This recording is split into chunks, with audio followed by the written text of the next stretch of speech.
Bom dia, queridos irmãos, boa quarta-feira. Vamos para mais um devocional em família juntos? Então, se eu perguntasse a qualquer pessoa se ela gostaria de estar sob a boa mão do Senhor, muito provavelmente a resposta de quase todo mundo seria sim, eu quero estar seguramente sob a bondosa mão do Senhor agindo sobre mim. Mas o que significa estar sob a bondosa mão do Senhor? Para responder essa pergunta, eu queria convidar você a acompanhar a gente nesse devocional no livro do sacerdote Esdras, ok? Mas, atenção, nós vamos responder essa pergunta em duas etapas. Hoje, nesse devocional, nós iremos caminhar nessa resposta e no devocional de quarta-feira da semana que vem, estaremos concluindo então essa intrigante resposta. O que significa estar sob a bondosa mão do Senhor?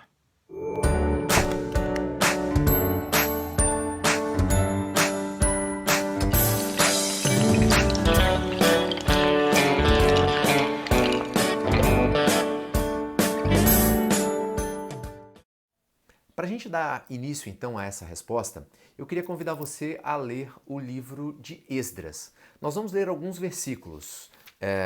Primeiramente, nós vamos ler o versículo 6 do capítulo 7 de Esdras, que fala a respeito dele assim: Este Esdras veio da Babilônia. Era um escriba que conhecia muito a lei de Moisés dada pelo Senhor, o Deus de Israel. O rei lhe concedera tudo o que ele tinha pedido, pois a mão do Senhor, o seu Deus, estava sobre ele. Bem, essa é a primeira ocorrência que a gente vê no livro de Esdras dessa expressão. E a boa mão do Senhor, ou a mão do Senhor estava sobre Esdras, ou sobre o povo. Bem, Esdras ele era um judeu que morava na Babilônia. A gente, se for lembrar aí a história do povo judeu, eles haviam sido tomados pelos babilônios e os babilônios, nesse processo de invasão do povo judeu, eles haviam deportado alguma parte das pessoas, dos habitantes ali de Judá e Jerusalém. E essa parte deportada, inclusive, o profeta Jeremias os chama de o remanescente do povo do Senhor. Bem, o restante e a cidade de Jerusalém e o templo foram arrasados, foram destruídos. A cidade de Jerusalém virou um monte de entulho, foi completamente destruída. E esse período de exílio durou 70 anos, conforme inclusive uma profecia de Jeremias também. E esse tempo estava chegando ao final.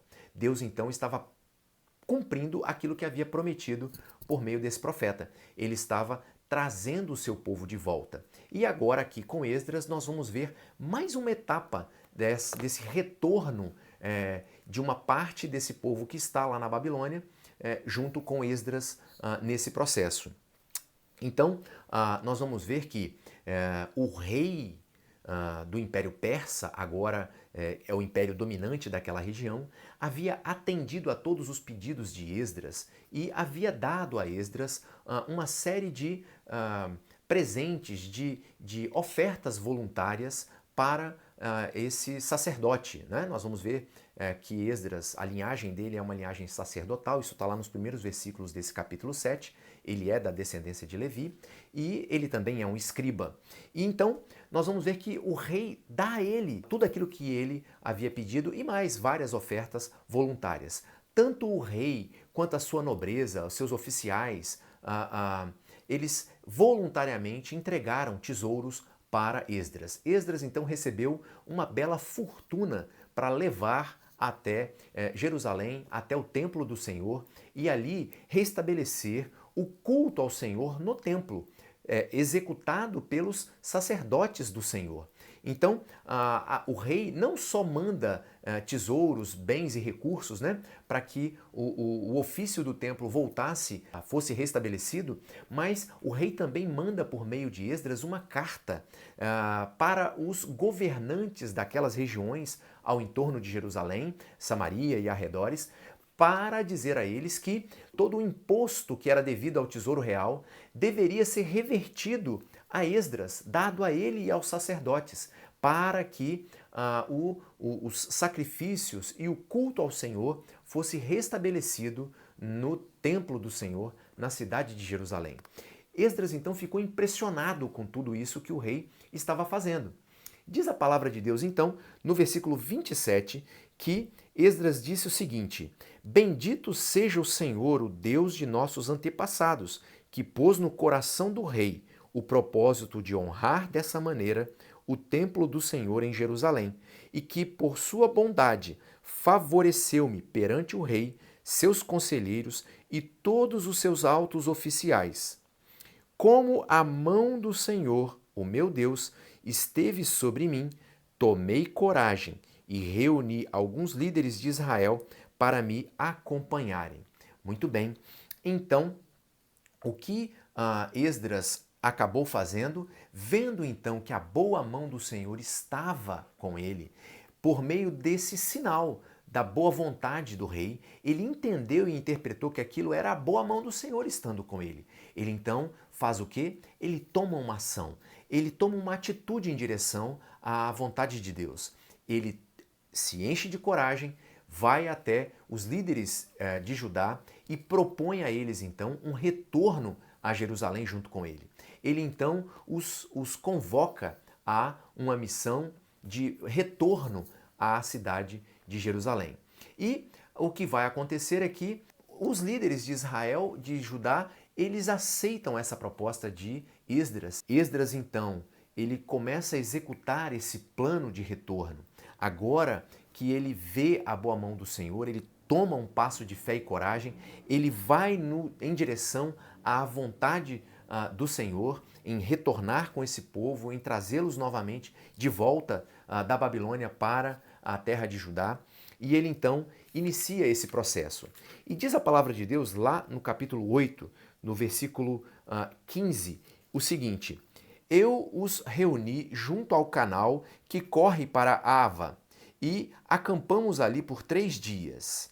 Quando passei em revista o povo e os sacerdotes, não encontrei nenhum levita. Olha que interessante.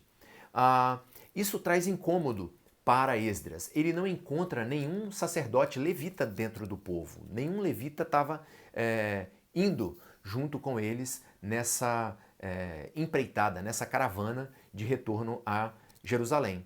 Então, ele para a execução, ele não começa a viagem sem que antes ele vá convocar levitas para que estejam junto com eles nessa caminhada, nessa trajetória. Por que isso é tão importante?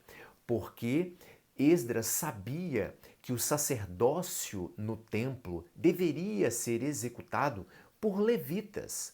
A linhagem sacerdotal deveria ser obedecida. Era assim que Deus havia prescrito na lei de Moisés. Então Esdras, com todo o zelo e obediência à observância da palavra de Deus, ele então não sai da Babilônia sem antes levar consigo ou convocar levitas para que estejam junto com ele nessa empreitada. Por quê? Porque ele queria cultuar ao Senhor, restabelecer o culto, não de qualquer jeito, mas do jeito que Deus se agrada, do jeito que Deus quer ser cultuado. Portanto, a palavra de Deus vai dizer no versículo 18 o seguinte: como a bondosa mão de Deus estava sobre nós, ele nos trouxe Serebias, homem capaz dentre os descendentes de Mali, filho de Levi, neto de Israel, e os filhos e irmãs de Serebias, 18 homens. E mais à frente você vai ver que outros, quase cerca de 300 levitas, também respondem positivamente a esse chamado de Esdras, a essa convocação. Vamos voltar para a terra dos nossos antepassados. Vamos voltar para aquela terra desolada. Na verdade, a proposta não era uma proposta de voltar para uma terra que estava totalmente reconstruída e de bonança. Não era. Era para reconstruir, era para repovoar, era para restabelecer o culto ao Senhor ali, naquela terra que era deles, por herança do Senhor. E o que vai acontecer é que, como a boa mão do Senhor estava sobre eles, muitos levitas, então, eles atendem, eles respondem positivamente a esse chamado de Esdras. Então, duas coisas a gente pode observar nesses textos que lemos a respeito de Esdras e que vão, inclusive, nos ajudar a responder à pergunta do que de fato representa estar sob a boa mão do Senhor. Bem, a primeira delas é o fato de que Esdras, ao perceber a generosidade do rei, dos seus conselheiros, da corte persa, e em dar a ele um tesouro tão significativo, uma fortuna para voltar para Jerusalém e restabelecer o culto ao Senhor, ele entende, esse é o momento da gente ter coragem e dar um passo de fé, voltar de fato para a terra prometida. Ela era uma terra arrasada, ele não estava voltando para uma terra próspera para talvez se dar bem, mas ele está voltando sob o direcionamento do Senhor. Deus está conduzindo novamente seu povo a reconstruir, a repovoar aquela terra que ele mesmo havia dado aos antepassados deles. Portanto, Esdras está sendo sensível àquilo que Deus está fazendo naquele momento.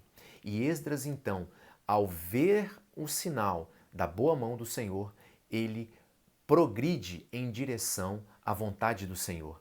Ele então responde com uma atitude de fé e coragem. Mas não só isso, a gente também observou que Esdras, ao perceber que não havia levitas dentro do povo, ele para a execução desse planejamento de retorno até que ele tenha a condição de voltar com pessoas de fato habilitadas a fazerem com que o culto ao Senhor seja retomado no templo, para que os sacrifícios pudessem ser reestabelecidos no templo do Senhor. Então, nós vemos que Esdras ele está preocupado em cumprir a palavra de Deus, em observar as Escrituras de forma integral. Ele não se propõe a fazer as coisas simplesmente do seu jeito. Ele não está querendo simplesmente aproveitar a oportunidade, já que Deus abriu uma porta, e ir através dela da forma como der. Não. Esdras se propõe a fazer da forma como Deus quer e não da forma como ele acha que pode ser feita ou da forma como talvez as oportunidades estão apontando. Então, hoje nós vamos ficar com essas duas aplicações da vida de Esdras e na próxima quarta-feira nós iremos então tentar responder de forma completa a essa pergunta. Até lá!